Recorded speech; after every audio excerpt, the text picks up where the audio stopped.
I just remember thinking that, every animatic made me laugh out loud. And I was, I'm not one who laughs out loud at entertainment, but, I smile a lot and stuff. But I was laughing out loud to the point of crying occasionally, just beating my leg and just saying, "This is the funniest show I've ever worked on." It was frustrating at the end of second season and third season where we were just sort of struggling for an audience.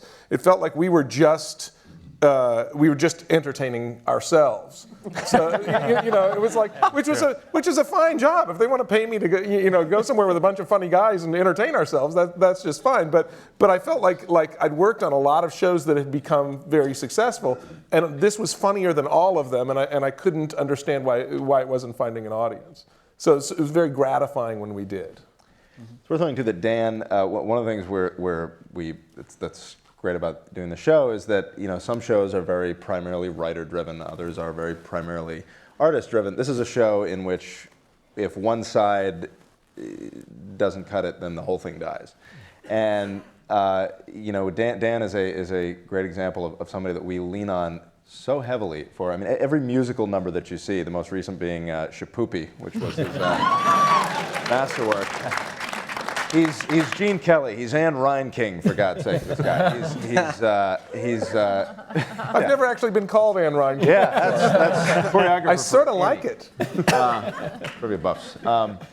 But really, there's a lot of these sequences like this where it used to be that we would have to write these things out, and now we'll just hand them to Dan, who is an extremely gifted animation writer in his own right, and he'll make it sing on screen. I mean, there will be sequences where, we joke about, we'll put in the script, Dan, show something funny here, and his talents are immense. And that PTV song as well. PTV song as well, all Dan Povenmire. Yeah.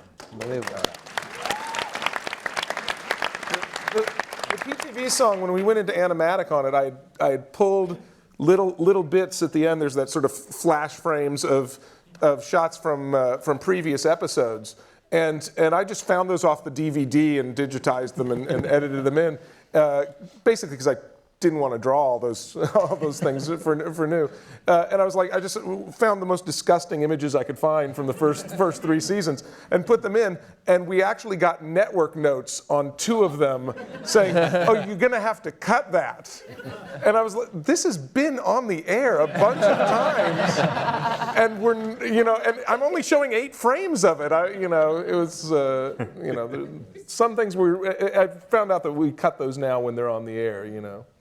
So, apropos for the FCC episode.